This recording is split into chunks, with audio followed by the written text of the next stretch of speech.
안녕하세요. 이번 시간에는 결산의 본 절차부터 보겠습니다. 본 절차의 순서를 보시면 제일 먼저 집합 손익 계정을 설정하고 그 다음에 수익 비용 계정을 마감하고 여기서 나오는 순이익 또는 순손실을 자본금 계정에 대체하고요. 그리고 마지막으로 자산부채 자본 계정을 마감하고 자, 이 얘기가 이제 뭔가를 설명을 들어보시면 아시겠죠? 자, 먼저 하기 전에 전제를 한번 볼게요. 내용을 이해를 하셔야 되니까. X1년도에 예를 들면 손익계산서 볼게요.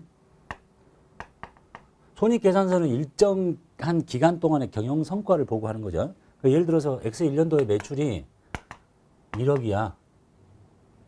그럼 이제 X2년도에 손익계산서를 그릴 때 이건 일정 기간 동안의 경영 성과를 보고 하는 거니까 이 회사가 X1년에 매출이 1억인데 X2년의 경영 성과를 보려면 이 매출 1억을 갖고 출발을 해가지고 여기다가 뭘 또 벌어서 이렇게 1억을 벌면 2억이다 이렇게 보고 하는 게 맞겠어요? 아 이건 작년 거니까 그거 놔두고 뭘 이걸 이렇게 갖다 쓰니 그냥 여기는 새로 출발을 해야 되는 게 맞겠어요? 상식적으로 생각을 해보면 작년 매출을 끌고 가서 올해 매출이 작년에 1억 더하기 올해 거 이렇게 하는 게 맞겠어요? 말이 안 되지. 작년은 1억이고 올해는 0원부터 시작해서 얼마를 벌었냐 이렇게 보고 하는 것이 더 맞겠죠. 아닌가? 그런 생각이 안 들면 안 되는데 그래야 되는 거예요. 작년에 매출은 매출이고 올해는 0원부터 시작해서 얼마를 팔았는지를 보고 해야 되는 거니까 이해되셨죠? 자, 그런데 재무상태표 계정은요. 여기는 일정 시점에 자산 상태, 부채 상태, 자본의 상태를 보고 하는 거잖아요. 이건 어느 기간, 그 회계 기간 1월 1일부터 12월 말까지를 보고 하는 거야. 그러니까 내년 것은 새로 출발해야 되는데 이거 어느 시점에 자산, 부채, 자본 상태를 보고 하는 거니까 작년에 현금이라는 것을 1억이 쓰고 남은 돈이 있어요. 작년에. 근데 올해 출발할 때 그럼 올해 현금은 0원부터 시작해야 될 때 맞는 것 같아요. 요 1억 원을 끌고 시작을 해서 여기에다가 뭘 더하고 빼고 이렇게 하는 게 맞겠어요. 이게 맞겠죠. 재무 상태는 작년에 잔액을 그대로 끌고 와서 이게 계속 넘어가는 거야. 손익계산서는 그날 끝나요. 자, 이 얘기를 왜 하냐면 이 손익계산서상의 이런 계정 과목들이 내년에 0원부터 출발하게 되려면 뭔가를 해야 되는 거예요. 지금 우리가 하려는 게 그거예요. 바로 집합손익이라는 계정을 설정하는 거예요. 그래서 이 집합손익 계정에다가 모든 수익과 모든 비용을 다 묶어가지고 다 없애버리고 반대쪽으로 빼서 없애버리고 그 벌어진 차이가 이제 수익이 크고 비용이 작으면 순이익 난 거고 비용이 크고 수익이 작으면 순손실 난 거니까 그 차이를 자본금 계정에다 더하거나 빼거나 하겠다 이런 뜻입니다. 이해되셨죠?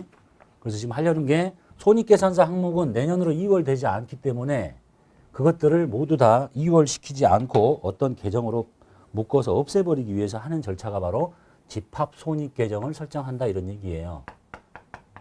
뭐 이름이 좀 특이하긴 한데 집합손익 또는 손익이야. 뭐 어려울 거 없어요. 잘 들어보면 쉬워.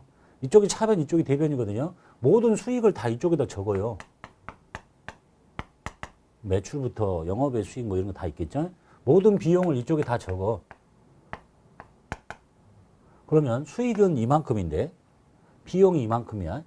그럼 계정은 마감을 지으려면 양쪽이 차이가 벌어져야 되겠죠. 메꿔야 되겠죠. 이쪽이 뭐겠어요? 수익이 크고 비용이 적으니까 이건 순이익이지. 이렇게 비용이 이만큼이고 수익이 이만큼이래. 그럼 여기 뭐겠어? 순손실이죠. 예? 그래서 순이익이 생기면 저기 앞전에 배우셨죠? 기초자본에다가 기말자본을 만들려면 뭘 더해줘요? 이익 나면 순이익을 더해주면 되지. 그래서 이제 기말자본을 만든 거예요. 그래서 여기 순이익 난 거를 자본 계정에다 더해주면 기말자본이 되는 거야. 손실이 나면 여기다 빼서 자본을 줄이는 게 기말자본이 되는 거고 이게 손익계정이 하는 역할입니다. 그래서 손익계정 보시면 이쪽의 수익은 매출의 대표적인 게 영업수익, 영업의 비용 그 다음에 비용에는 매출원가, 판매비와 일반관리비, 영업의 비용. 근데 이쪽이 크고 여기가 적어. 이게 뭘 의미하겠어? 순이익을 의미하고 반대는 순손실을 의미합니다. 자, 그래서 집합손익 계정을 설정한다는 거는 여기서 T자처럼 딱 이렇게 만들어요. 결산 때 만드는 거죠. 순이익이 났는지 순손익이 났는지 보려고. 자, 그 다음에 이제 수익 비용 계정을 마감시킨대요. 그러니까 수익 비용 계정을 다 마감시켜라. 왜냐하면 내년으로 못 넘어가게 하기 위해서. 잘 봐봐요. 수익은 다 대변에 있는 거지. 매출액. 수익은 오른쪽에 생기잖아요. 매출액이 1000이야. 이게 뭔지는 모르겠지만 뭐 상품 매출이 있을 수도 있고. 그 다음에 영업의 수익 중에 대표적인 게 이자 수익이 있거든요. 1,100원 있다 합시다. 모든 수익은 다 대변에 기록이 돼 있어요. 근데 이것이 내년으로 넘어가지 못하고 없애버려야 되니까 요거를 다 차변으로 빼버려요. 매출액 1000, 이자 수익 100. 자, 이렇게 빼버리면 여기 생겼던 게 다 반대쪽으로 사라졌으니까 잔액이 하나도 없는 거예요. 이해되시죠? 그리고 여기다가 손익이라고 해. 자, 그래서 손익 계정에 그릴게요. 이 계정에다 적어야 되잖아. 그죠? 그럼 어떻게 알았어? 이거 들어봐. 이 내려가잖아. 그러니까 이쪽에 수익이 적히는 거죠. 수익이 대표적인 이름이 매출액, 이자 수익 이렇게 해서 1100 이렇게 적힌 거예요. 따로따로. 그 다음에 모든 비용 항목은 이쪽에 적힙니다. 비용 여기잖아. 대표적인 게 매출 원가, 가상의 숫자를 적어볼게요. 매출 원가 400. 그 다음에 뭐 판매비와 일반관리비의 대표적인 급여 100. 그 다음에 영업의 비용의 대표 이자 비용 100. 다 이쪽에 적혀 있을 거예요. 이 잔액을 없애버려야 되잖아요. 이거 다 빼. 이쪽으로 다 뺐죠. 그리고 여기다가 손익 이렇게 쓰는 거야. 600이네요. 자, 손익 계정에 적어요. 들어. 이익을 갖겠지. 이쪽에 비용이 다 적히는 거예요. 세 개가 이렇게. 그래서 600 이렇게 적혔네요. 됐죠? 그리고 이제 마감을 지어야 되잖아요. 이쪽에 수익이 이게 크고 이쪽에 비용이 이만큼인데요. 여기가 500원이 부족하죠. 여기를 뭐라고 하느냐. 이게 뭐야? 순이익이잖아. 응? 내용으로 보면 순이익이에요. 자, 이걸 이제 적어야 돼. 손익, 순이익. 이게 돼 있죠? 요거, 요렇게 보려면 요거 밀면 1이 간다 그랬죠? 그래서 마지막으로 하는 분계가 이거야. 손익 600. 자, 여기다가 순이익 이렇게 쓰는 게 아니라 순이익이 나면 결국은 순이익이라는 계정 과목은 없어요. 순이익이 늘면 그만큼 자본금이 늘어나야 돼요. 그래서 여기다가 자본금이라고 쓰는 거예요. 그러면 요거를 기록하면 이렇게 적히는 거잖아요. 여기 계정 과목 이름이 자본금인 거지. 이해됐죠? 자, 수익 비용 계정을 마감한다는 얘기는 모든 수익은 오른쪽에 있으니까 다 왼쪽으로 빼서 없애버려요. 잔액이 없도록. 그리고 손익이라고 적어. 모든 비용은 다 차변에 있으니까 대변으로 빼고 없애고 이쪽에 손익 이렇게 적었었죠. 600. 그리고 손익 여기 500인데 이거 600으로 적었냐? 그리고 부족한 나머지 손익하고 자본금 이걸 기록을 하면 이렇게 적힌다라는 얘기입니다. 이게 수익 계정과 비용 계정을 마감하는 절차입니다. 그래서 순손익이 생기는데 얘처럼 지금 이렇게 분계하면 이게 무슨 의미인지 알아야 되겠죠? 이 내용을 잘 몰라도 이 손익이 좀 애매한 분계가 애매한 계정 과목처럼 보이니까 뭘 보면 되겠어요? 자, 자본금이 오른쪽에 있다는 얘기는 자본이 증가한 거죠. 어? 자본이 증가한 거야. 그러니까 이거 순이익이 난 거지. 반대로 손실이 생기면요. 손익이 이쪽에 적혀요. 그리고 여기다 자본금이라고 해. 마지막 분계가. 그럼 이거 뭐니? 자본이 이쪽에 적혔다는 얘기는 자본이 줄었다는 얘기입니다. 그러니까 기초 자본에 비해서 기말 자본이 줄어들려면 손해가 생겼다는 거예요. 요 두 가지 분계만 이해하시면 되겠네요. 요걸 그렇게 그리면 이렇게 될 거고 손익, 자본금, 이게 순이익이니까 만약에 비용이 1100이고 수익의 잔액들을 여기다 다 모았다니 여기가 600이야. 그럼 비용이 이렇게 크고 수익이 이만큼밖에 안 되니까 여기가 순손실이 난 거잖아요. 500원만큼. 자, 이걸 적어봐. 손익, 자본금. 이해되셨죠? 그게 순손익의 자본금 계정 대체입니다. 별로 어렵지 않죠? 그래서 모든 수익 항목은 오른쪽에 있으니까 왼쪽으로 빼고 손익. 모든 비용 항목은 왼쪽에 있으니까 오른쪽으로 빼고 손익. 그리고 부족한 쪽에 손익 채우고 자본금이 늘거나 자본금이 증가하거나 줄어들거나 그렇게 하시면 되겠죠. 자, 그 다음에 이제 재무상태표 계정인 자산부채 자본 계정을 마감하는 방법을 볼게요. 본 절차 중에 집합손익 계정을 설정하고 그 다음에 수익과 비용 계정을 다 이렇게 마감시켰고 순손익을 자본금 계정의 대체까지 끝냈어요. 근데 손익계산서 계정이 마감이 다 됐으니까 손익계산서 계정은 내년에 다 0원부터 출발하는 거예요. 이해됐죠? 그 다음에 이제 재무상태표 계정인 자산 계정부터 볼게요. 예를 들면 이렇게 되네. 자, 현금이라는 자산이 있는데 X 1년도예요. 계정 다 보실 줄 알죠? 자산의 증가는 왼쪽, 감소는 오른쪽. 뭐 기초가 없었다 치고. 자, 증가할 때 이게 무슨 이름인지 모르겠지만 1,000원 이렇게 적었잖아요. 현금 뭐 이렇게 해서 증가. 이게 증가가 이렇게 적히고요. 감소가 되면 무슨 이름인지 모르겠지만 뭐 400 이렇게 감소를 해. 연도 중에 계속 이렇게 적어요. 그리고 나서 내년으로 이제 요 올해 잔액이 남아 있잖아요. 잔액이 어디 있어요? 여기 있잖아. 여기가 1,000이고 여기가 400이니까 잔액은 이쪽에 있는 거예요. 600이. 요거를 내년에 다시 현금 계정에 X 2년도에다가 그대로 옮겨줘요. 여기 600을 뜯어다가 여기다 옮겨. 이렇게. 네? 자, 그런데 이렇게 하는 거야. 장부를 마감할 때 대차를 딱 끝내기 위해서 여기 부족한 600을 뭐라고 그러냐면 차기 2월이라고 이렇게 분개를 해요. 이런 거죠. 요 분개를 해봐요. 자, 있는 현금 잔액을 다 없애고요. 현금 600 하고 차기 2월 이렇게 분개를 해서 끝내요. 그리고 나서 요쪽의 잔액을 내년에 재무상태표 이 계정인 현금 계정의 왼쪽부터 출발해야 되니까 이걸 전기 2월이라고 합니다. 요걸 회계 처리를 한다면 이렇게 하는 거죠. 여기 현금이니까 밀어봐. 다시 내년에 현금을 다시 남은 600원을 넣어줘요. 그리고 얘는 전기 2월이라고 이렇게 합니다. 이게 재무상태표 계정을 마감하는 방법이에요. 뭐 이런 분개를 직접 하지는 않습니다. 프로그램에서 이제 마감 후 2월이라는 계정을 메뉴를 이용하면 그러니까 오른쪽에 있는 거를 왼쪽에다 옮겨 적는 게 아니라 잔액은 이걸 다 잘라내면 이쪽에 있는 거잖아. 그러니까 이쪽에 있는 걸 그대로 놓고 출발하는 거예요. 이렇게 전년도에서 넘어왔습니다. 요거는 양쪽을 채우기 위해서 차기 2월 이렇게 쓰는 것 뿐이고 이게 자산 계정은 모두 다 그래요. 그다음에 이제 반대쪽에 부채와 자본은 이거하고 정반대겠죠. 부채 계정의 대표적인 사례를 하나만 볼게요. 자, 외상 매입금이야. 부채죠. 외상 매입금. 부채는 이쪽에가 생기는 거잖아요. 증가가 이쪽에 적혀요. 증가가 1,000원 있었고요. 몇 월 며칠 달 얼마가 감소해서 한 400원쯤 감소했다, 600원쯤 감소했다 칩시다. 그럼 이제 잔액은 어디 있어? 이만큼이 감소고 이만큼이 증가니까 이걸 딱 잘라내면 이쪽에 잔액이 남는 거잖아요. 이 잔액이 얼마야? 400이죠. 이 잔액은 내년 이 표에 그대로 여기다 갖다 적어요. 400 이렇게. 그래서 부채는 여전히 400 있는 걸로. 요걸 이제 분개를 하려면 여기로 보면 이쪽이 크고 이쪽이 작으니까 이쪽으로 이렇게 좀 마감을 하는 거죠. 차기 2월 하고 400. 요걸 분개로 그리면 자, 외상 매입금이라는 부채를 없애고요. 400원을 내년으로 넘깁니다. 차기 2월. 400. 이렇게 하고. 그 다음에 여기 이제 전년도에 넘어왔겠죠. 부채가 전기 2월.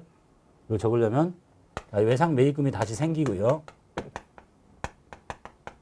400원이 전기에 넘어왔습니다. 2월. 이렇게 하는 게 바로 자산, 부채, 자본 계정을 마감하는 방법이에요. 이런 분개는 직접 하는 건 아니니까 이해만 하시면 돼요. 이제 저 집합손익계정 설정하고 손익계정을 대체 분개하는 거는 사람이 직접 다 하는 거고, 재무상태표 계정은 자산이면 왼쪽에 잔액이 항상 남게 되죠. 증가할 때 왼쪽이고 감소할 때 오른쪽에 뺐으니까 있는 것보다 더 많이 감소할 수는 없죠. 왼쪽에 남아있는 걸 왼쪽에다 그대로 갖다 적어요. 부채와 자본은 오른쪽에 잔액이 나오니까 오른쪽을 그대로 갖다 적고 다시 시작을 해. 그래서 또 증가를 하면 여기다 적고 부채가 감소를 하면 여기다 적고 그럼 잔액은 항상 이쪽에 남게 돼요. 그럼 또 내년에 같은 자리에 또 옮겨놓고 적어요. 이게 재무상태표 계정을 마감하는 방법입니다. 자, 그러면 이제 본 절차가 끝났고 그리고 뭐예요? 이제 마지막이 재무상태표를 그리면 되는 거죠. 이제 요즘 손으로 그리는 게 아니니까 결산이 이 손익 대체 분개까지를 끝내면 재무상태표를 열면 그냥 다 그려져 있을 거예요.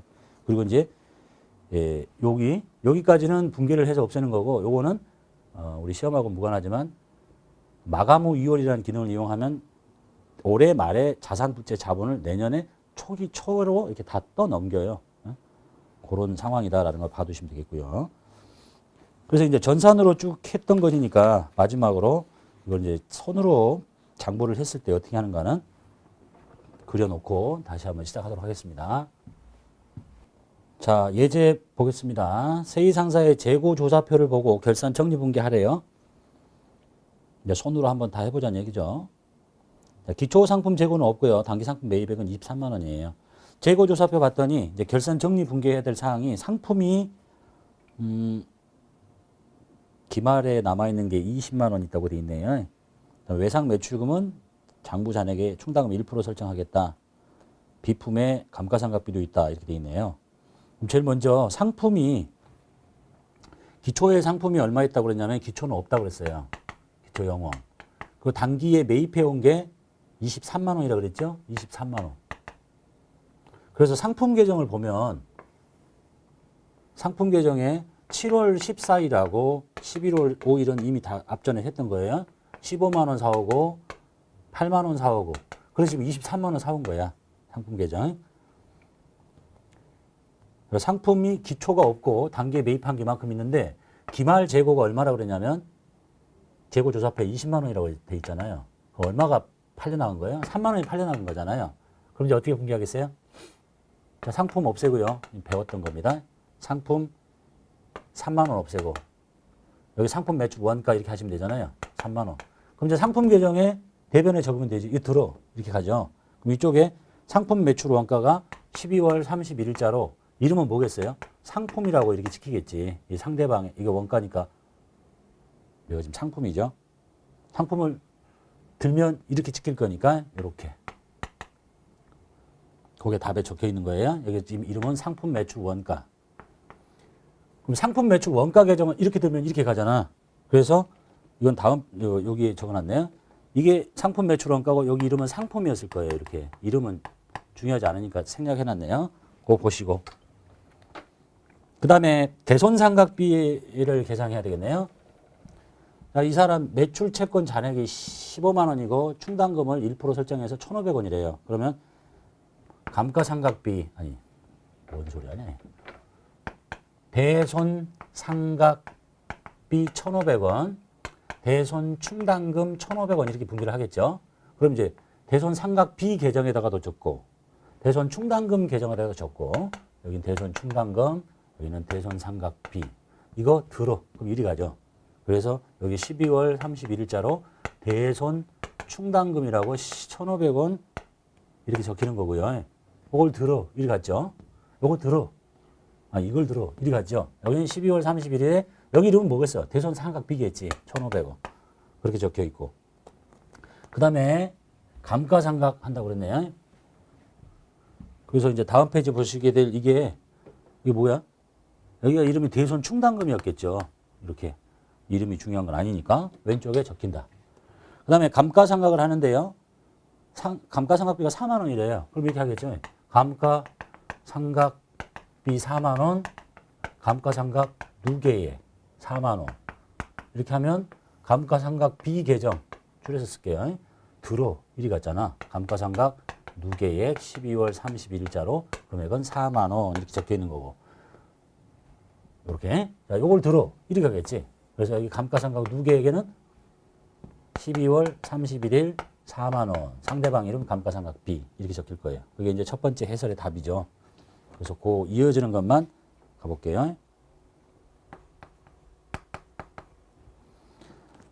자, 지금 하는 단계는 결산 정리 분계, 상품 매출 원가 대체 분계, 그다음에 감가상각비, 대손상각비 하면 그 각각의 계정에 이렇게 옮겨 적는 거를 간단하게 설명드렸습니다.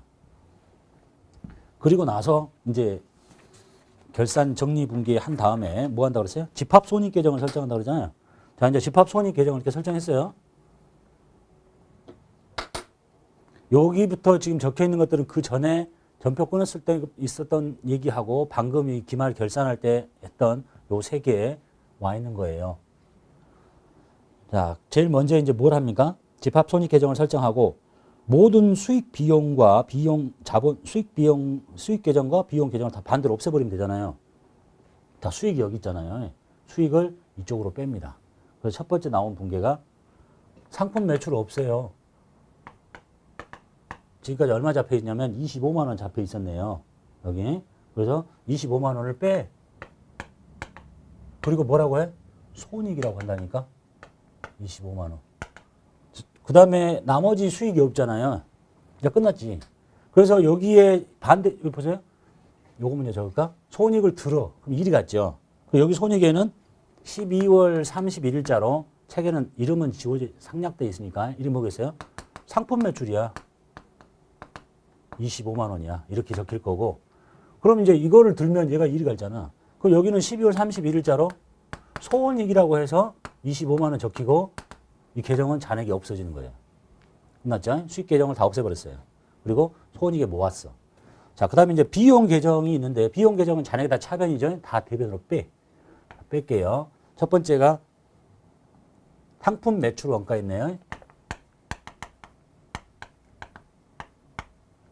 상품 매출 원가는 아까 결산 정리분기에서 3만 원이라고 돼 있었거든요. 그거를 뺍니다. 3만 원. 그리고 뭐야 여기가? 손익이야.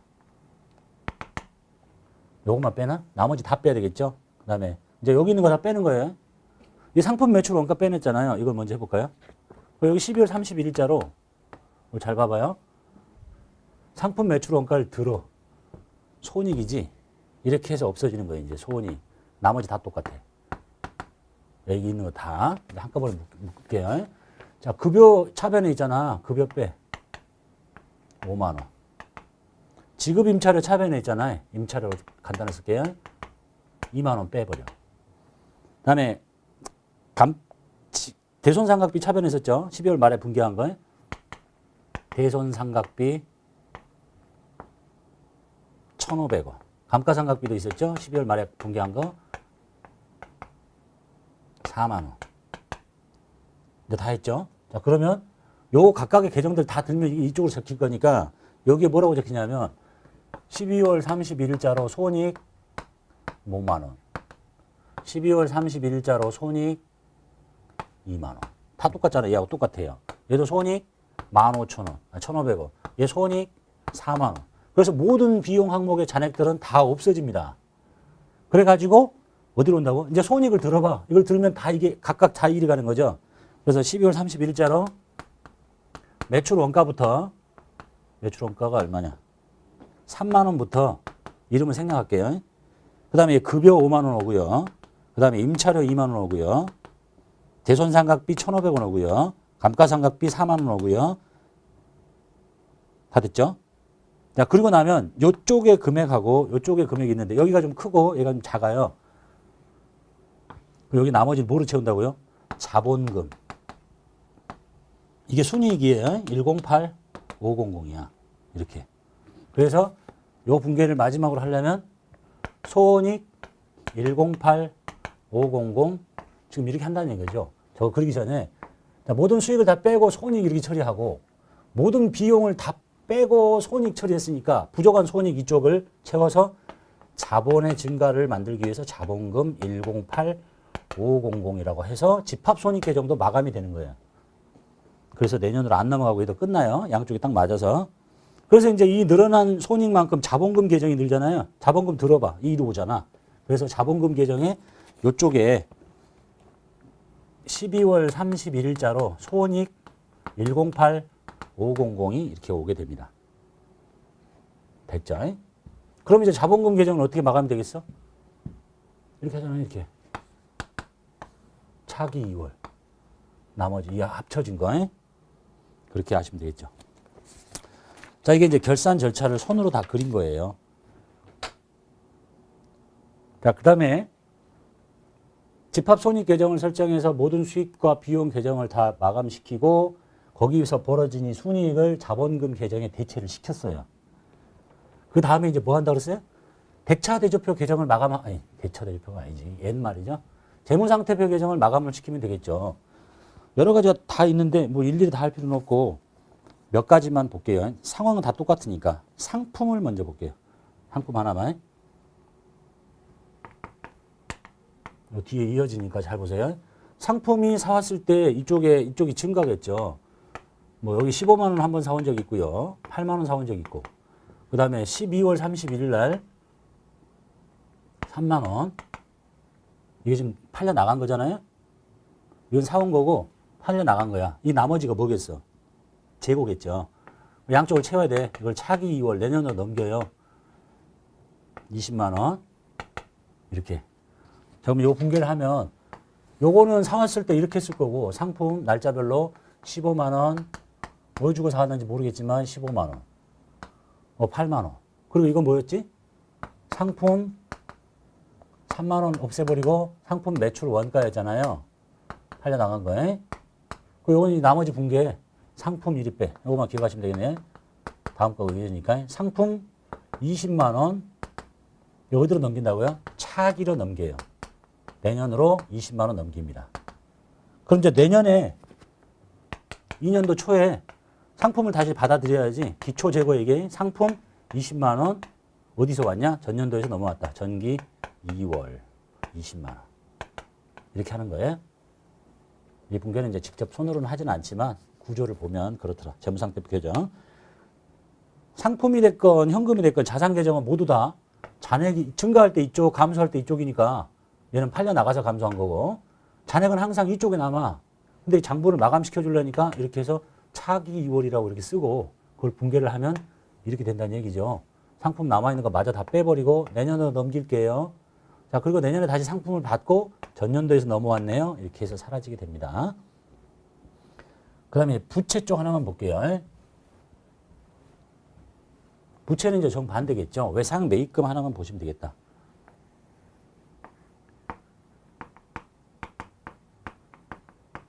외상 매입금 계정을 보니까 11월 5일 날 뭔지는 모르겠지만 8만 원이 들었네요. 그래서 뭔가를 외상으로 사왔다는 얘기잖아요. 이 분계를 보면 외상 매입금 생기고 뭐 예를 들면 상품을 사왔거나. 자, 근데 이게 재무상태표 계정이니까 증가, 감소는 없고 나머지를 내년으로 넘겨야 되겠죠. 잔액이 여기 있네. 이건 이제 내년에 여기 그림으로 보면 잔액이 여기 있으니까 이걸 그대로 뜯어다 옮긴단 말이야. 이렇게. 근데 어디서 왔냐? 전기에서 2월 된 겁니다. 이렇게. 여기 이름은 없겠지. 이름이 전기 2월이니까. 자, 그러려면 여기를 마감을 지어야 될 거 아니에요. 차기로 2월 할게요. 차기 2월 8만 원 이렇게. 그래서 장부가 끝나. 그리고 꼭 부지 분계를 봐야 되겠다면 자, 외상 매입금이라는 부채를 마저 다 없애버리시고 왜? 내년으로 넘기려니까. 이거를 차기로 2월 해주세요. 8만 원. 이걸 꼭 부지 분계를 해보겠다면 외상 매입금이니까 이렇게죠. 자, 외상 매입금을 다시 늘려요. 부채 증가 8만 원. 어디서 왔냐? 전기에서 2월 된 부채입니다. 8만 원. 이렇게 하는 게 부채 계정을 마감하는 방법입니다. 구조는 뭐 어렵지 않죠. 그래서 이거는 지금 이걸 하는 이유는 결산 절차를 모두 다 프로그램을 통해서 하면 결산이 어떻게 흘러가는지 잘 이해를 못 하시니까 설명한 거고 뭐 재무상태표 계정을 마감하는 것은 지금은 하지 않죠. 예전에 손으로 장부를 그렸을 때나 이렇게 해서 또 넘겨주는 거니까 이렇게 마치고 차기로 넘어가세요. 이것이 이쪽으로 오는 게 아니에요. 여기 있는 잔액이 이렇게 와서 출발하는 거야. 전기 2월. 그리고 또 부채가 증가하면 이쪽이 적고 부채가 감소하면 이쪽이 적고 또 남은 부채 이쪽에 남아있는 거 또 이렇게 옮겨 적고 이렇게 하는 절차를 계속 반복하시면 돼요. 이해되셨죠? 자, 여기가 이제 결산의 본 절차의 끝이고 재무상태표를 이제 그리는 거는 프로그램에서 뭐 자동으로 다 그려지는 거니까 보고 읽을 줄 아시면 되겠네요. 자, 여기까지 하고 마치도록 하겠습니다.